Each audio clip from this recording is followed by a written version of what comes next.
अप्रैल और 26 अप्रैल से current affair के जितने भी इम्पोर्टेंट क्वेश्चंस बन सकते हैं इन सभी को हम कवर करने वाले हैं, इसलिए वीडियो को अंत तक देखिएगा। यदि आप लोगों को इस वीडियो की पीडीएफ चाहिए तो आप हमारा टेलीग्राम चैनल भी ज्वाइन कर सकते हैं, जिसकी लिंक डिस्क्रिप्शन बॉक्स में दी हुई है। और आज आप लोगों को इस वीडियो को ज़्यादा से ज़्यादा शेयर करना है और आज की इस वीडियो का जो लाइक का टारगेट है ये है 20,000 लाइक का। तो वीडियो को इस टारगेट को अचीव करने में हेल्प कीजिए और ज़्यादा से ज़्यादा शेयर भी कीजिएगा। तो चलिए स्टार्ट करते हैं हमारा पहला क्वेश्चन। हाल ही में विश्व मलेरिया दिवस ये कब मनाया गया है? तो ये भी हाल ही में मनाया गया है 25 अप्रैल को।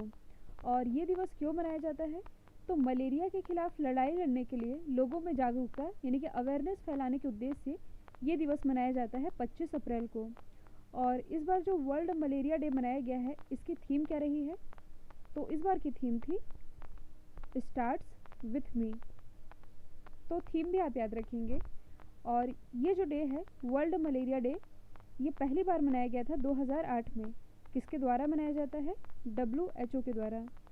बात की जाए यदि वर्ल्ड हेल्थ ऑर्गेनाइजेशन की तो इसकी स्थापना हुई थी 7 अप्रैल 1948 को और इसलिए हम 7 अप्रैल को मनाते हैं वर्ल्ड हेल्थ डे के रूप में। इसका मुख्यालय स्थित है जेनेवा स्विट्ज़रलैंड में। हेड हैं टेड्रोस अदानोम। और जो WHO है इसने वर्ष 2020 को year of nurse and midwife के रूप में मनाने की घोषणा की है।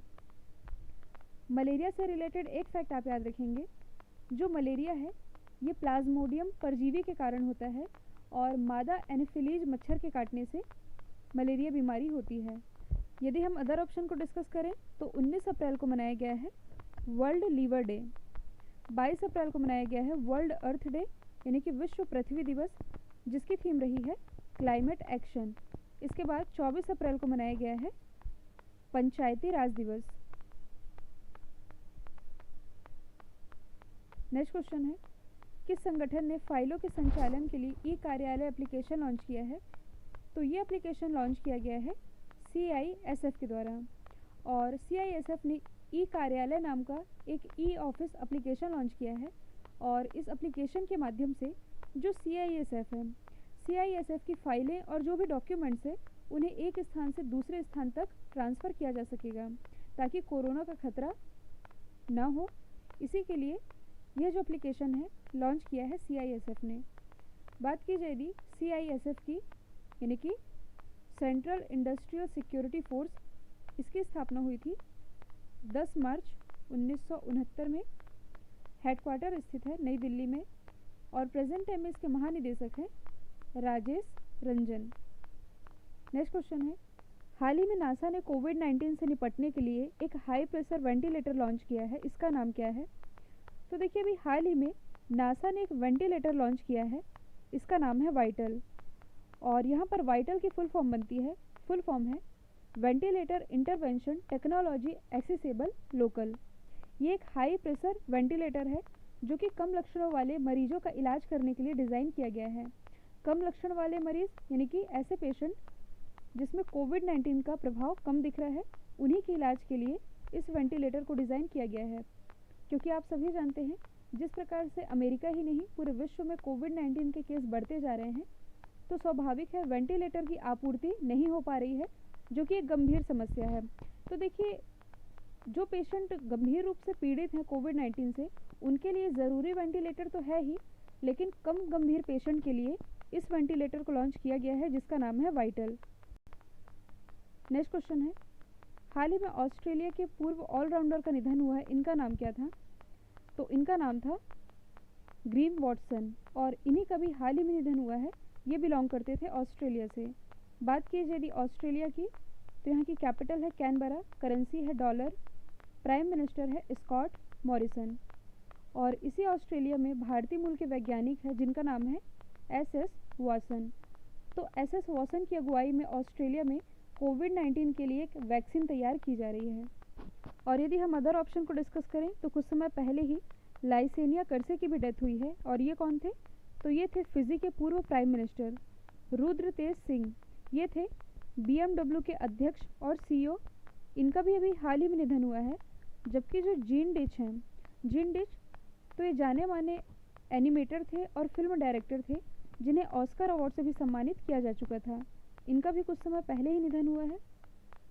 नेक्स्ट क्वेश्चन है, वर्चुअल कोर्ट के जरिए अदालतों में सुनवाई करने वाला भारत का पहला राज्य कौन बना है? तो ये भी हाल ही में बन गया है उत्तर प्रदेश। उत्तर प्रदेश ऐसा पहला राज्य बना है जिसमें कि उत्तर प्रदेश के आभासी अदालतों में सॉफ्टवेयर के जरिए मुकदमे की सुनवाई की जा सकेगी। साथ ही इसकी अन्य अदालतों में वीडियो कॉन्फ्रेंसिंग के माध्यम से मुकदमों की सुनवाई अब पॉसिबल हो सकेगी। और इसी पहल को शुरू करने वाला भारत का पहला राज्य बन गया है उत्तर प्रदेश। उत्तर प्रदेश की यदि हम बात करें तो राजधानी है लखनऊ। लखनऊ ये है राजनाथ सिंह जी का निर्वाचन क्षेत्र और ये बसा हुआ है गोमती नदी के किनारे। लखनऊ के ही चारबाग रेलवे स्टेशन से भारत का पहला हेल्थ एटीएम लॉन्च किया गया था। भारत का पहला गिद्ध संरक्षण और प्रजनन केंद्र ये स्थापित किया जाएगा उत्तर प्रदेश में। साथ ही भारत की पहली ट्रांसजेंडर यूनिवर्सिटी ये भी उत्तर प्रदेश में ही स्थापित की जाएगी। और यहाँ पर हम बात कर रहे हैं भारत के पहले राज्य की। तो देखिए जो उत्तराखंड है, उत्तराखंड ये कृषि भूमि को पट्टे पर यानी कि लीज पर देने वाला भारत का पहला राज्य बना। जो तमिलनाडु है ये कॉन्ट्रैक्ट फार्मिंग लागू करने वाला भारत का पहला राज्य है। नेक्स्ट क्वेश्चन है, राष्ट्रीय पंचायती राज दिवस के मौके पर प्रधानमंत्री मोदी ने किस पोर्टल का शुभारंभ किया है? तो देखिए अभी हाल ही में नरेंद्र मोदी जी के द्वारा ई ग्राम स्वराज पोर्टल का शुभारंभ किया गया है पंचायती राज दिवस के मौके पर। पंचायती राज दिवस अभी मैंने बताया था ये मनाया जाता है 25 अप्रैल को और वीडियो कॉन्फ्रेंसिंग के थ्रू नरेंद्र मोदी जी ने इस पोर्टल की शुरुआत की है। तो ये पोर्टल है क्या? तो सिंपल वे में आप याद रख सकते हैं, ग्राम पंचायतों का पूर्ण डिजिटलीकरण ये है इस पोर्टल का मुख्य उद्देश्य। ताकि देखिए भविष्य में ग्राम के द्वारा जो भी कदम उठाए जाएंगे उन सभी कार्यों का इसमें रिकॉर्ड होगा। तो गांवों को भी डिजिटलीकरण की दिशा में ले जाने के लिए ये केंद्र सरकार का एक महत्वपूर्ण कदम है। अब यदि हम अदर ऑप्शन को डिस्कस करें तो कुछ समय पहले ही मानव संसाधन विकास मंत्रालय के द्वारा 2 पोर्टल लॉन्च किए गए, युक्ति पोर्टल और विद्यादान 2.0 पोर्टल। और यहाँ पर युक्ति पोर्टल की फुल फॉर्म बनती है youth India combating covid with knowledge technology and innovation. और विद्यादान 2.0 पोर्टल इसके बारे में मैंने आप लोगों को बताया भी था। ये दोनों ही पोर्टल लॉन्च किए गए हैं एचआरडी के द्वारा। जबकि जो कोविड इंडिया सेवा पोर्टल है इसे लॉन्च किया है केंद्रीय स्वास्थ्य मंत्री डॉक्टर हर्षवर्धन ने। और डॉक्टर हर्षवर्धन की कॉन्स्टिट्यूंसी है चांदनी चौक दिल्ली। जबकि जो एचआरडी मिनिस्टर हैं रमेश पोखरियाल इनकी कॉन्स्टिट्यूंसी है हरिद्वार। किस संगठन की रिपोर्ट के अनुसार कोविड-19 के कारण दुनिया भर में कई जगह गंभीर भूखमरी की समस्या उत्पन्न हो सकती है? तो देखिए जिस प्रकार से कोविड-19 का प्रकोप पूरे विश्व में बढ़ते जा रहा है, इस समस्या को देखते हुए अभी हाल ही में यूनाइटेड नेशन यानी कि संयुक्त राष्ट्र ने एक रिपोर्ट जारी की है जिसके अनुसार कोविड-19 के कारण दुनिया के कई हिस्सों में भूखमरी जैसी गंभीर समस्या उत्पन्न हो सकती है। रिपोर्ट जारी की है यूनाइटेड नेशन ने, तो इसके बारे में जान लेते हैं। इसकी स्थापना हुई थी 24 अक्टूबर 1945 को और इसलिए 24 अक्टूबर को हम यूनाइटेड नेशन डे के रूप में मनाते हैं। इसका हेडक्वार्टर स्थित है न्यूयॉर्क में। और कुछ समय पहले ही जो न्यू वर्ल्ड वेल्थ की रिपोर्ट जारी की गई थी, इसके अनुसार जो न्यूयॉर्क है ये विश्व का सबसे धनी शहर है। इसकी मेंबर कंट्रीज़ कितनी हैं? तो यूनाइटेड नेशन की मेंबर कंट्रीज़ हैं 193 और जो 193rd मेंबर है ये है दक्षिणी सूडान। प्रेजेंट टाइम में इसके महानिदेशक कौन है? तो ये हैं एंटोनियो गुटेरस। और एंटोनियो गुटेरस ये किस कंट्री से हैं? ये हैं पुर्तगाल से। नेक्स्ट क्वेश्चन है, हाल ही में केंद्रीय सतर्कता आयुक्त का पदभार किसने संभाला है? तो अभी हाल ही में केंद्रीय सतर्कता आयुक्त ये बन गए हैं संजय कोठारी। देखिए जो संजय कोठारी हैं ये थे पहले रामनाथ कोविंद जी के सचिव, लेकिन अब रामनाथ कोविंद जी के सचिव के रूप में अभी हाल ही में नियुक्ति की गई है कपिल देव त्रिपाठी की और सतर्कता आयुक्त के रूप में नियुक्त कर दिए गए हैं संजय कोठारी। अब यदि हम बात करें केंद्रीय सतर्कता आयोग की, तो देखिए ये जो आयोग है ये केंद्र सरकार में भ्रष्टाचार यानी कि करप्शन को रोकने के लिए एक प्रमुख संस्था है जिसका गठन किया गया था 1964 में। जो हमारे सतर्कता आयुक्त हैं इनकी नियुक्ति कौन करते हैं? तो इनकी नियुक्ति करते हैं राष्ट्रपति। लेकिन ध्यान दीजिएगा इनकी नियुक्ति राष्ट्रपति अकेले नहीं करते, राष्ट्रपति द्वारा 3 सदस्यीय समिति की सिफारिश पर इनकी नियुक्ति की जाती है। और 3 सदस्यीय समिति में कौन कौन होते हैं? भारत के प्राइम मिनिस्टर, केंद्रीय गृह मंत्री और लोकसभा में विपक्ष के नेता। इन 3 सदस्यीय समिति के द्वारा जो सिफारिश की जाती है, तब राष्ट्रपति के द्वारा केंद्रीय सतर्कता आयोग की नियुक्ति की जाती है। और इनका कार्यकाल कितना होता है? तो इनका कार्यकाल होता है कुल 4 वर्ष का या 65 वर्ष का। इनमें से जो भी पहले हो, इस पद तक इनका कार्यकाल रहता है। यदि हम अदर ऑप्शन को डिस्कस करें तो कुछ समय पहले ही जो विमल जुल्का है, ये हमारे नए सूचना आयुक्त बनाए गए हैं। राकेश शर्मा, तो ये भी हाल ही में IMMA के नए हेड बने हैं, यानी कि इंटरनेशनल मोटरसाइकिल मैन्युफैक्चरर्स एसोसिएशन, इसके नए हेड बने हैं राकेश शर्मा। कपिल देव त्रिपाठी, अभी मैंने बताया है, ये बनाए गए हैं रामनाथ कोविंद के सचिव, इन्होंने स्थान लिया है संजय कोठारी का। नेक्स्ट क्वेश्चन है, हाल ही में दिल्ली सरकार ने कौन सा नया मोबाइल एप्लीकेशन लॉन्च किया है? तो इस मोबाइल एप्लीकेशन का नाम है SS कोरोना, जो कि लॉन्च किया है दिल्ली सरकार ने।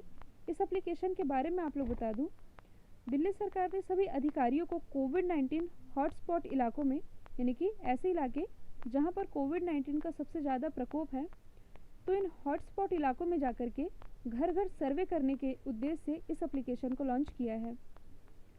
तो इस ऐप का नाम आप याद रखेंगे। यदि हम अदर ऑप्शन को डिस्कस करें तो प्रज्ञाम मोबाइल एप्लीकेशन, इसे लॉन्च किया गया झारखंड गवर्नमेंट के द्वारा। क्वारंटाइन मोबाइल एप्लीकेशन, इसे डेवलप किया और लॉन्च किया IIT बॉम्बे ने कोविड-19 पेशेंट को ट्रैक करने के लिए। और सेम इसी ट्रैकिंग ऐप को डेवलप किया है, यानी कि लॉन्च किया है कर्नाटक गवर्नमेंट ने, जिसका नाम है corona watch application. Next question है, IQA डेटा के मुताबिक दुनिया के शीर्ष 20 सबसे प्रदूषित शहरों में भारत के कितने शहर को शामिल किया गया है? तो देखिए, अभी हाल ही में जो फरवरी 2020 में वर्ल्ड एयर क्वालिटी की एक रिपोर्ट आई थी, इस रिपोर्ट के अनुसार विश्व के सबसे 30 प्रदूषित शहरों में से भारत के 21 शहर शामिल थे। 30 में से 21 ये अकेले भारत से ही थे, और इन 21 में भी सबसे ज़्यादा प्रदूषित था उत्तर प्रदेश का गाज़ियाबाद। लेकिन अब जो रिपोर्ट जारी की गई है, आप सभी जानते हैं कोविड-19 के कारण पूरे भारत में लॉकडाउन चल रहा है, जिसके कारण वातावरण में भी काफ़ी परिवर्तन देखने को मिल रहे हैं। तो देखिए, अब जो डेटा जारी किया गया है IQAir के अनुसार, इसके अनुसार विश्व के 20 सबसे प्रदूषित शहरों में से भारत के केवल 2 शहर शामिल हैं। और ये 2 शहर हैं कौन कौन से? ये हैं मुंबई और कोलकाता। तो इन दोनों शहरों के नाम आप याद रखेंगे। अब यदि हम बात करें IQAir की, तो देखिए ये एक स्वीडिश कंपनी है। इसकी स्थापना हुई थी 1963 में, हेडक्वार्टर स्थित है गोल्ड एच, स्विट्ज़रलैंड में। कल मैंने आप लोगों से पूछा था, हाल ही में किस दिग्गज कंपनी ने रिलायंस जियो की 9.99% हिस्सेदारी खरीद ली है? राइट आंसर था फेसबुक। अब आप लोगों के लिए आज का सवाल है, हाल ही में चाइना ने WHO के लिए कितने करोड़ डॉलर के अतिरिक्त अनुदान की घोषणा की है? तो इसका आंसर कमेंट बॉक्स में दीजिएगा। और आप लोग भूलिएगा मत, वीडियो का टारगेट है 20,000 लाइक का, तो वीडियो को ज़्यादा से ज़्यादा लाइक कीजिए और शेयर करना तो बिल्कुल मत भूलिएगा। तो आज के लिए इतना ही। Thank you so much.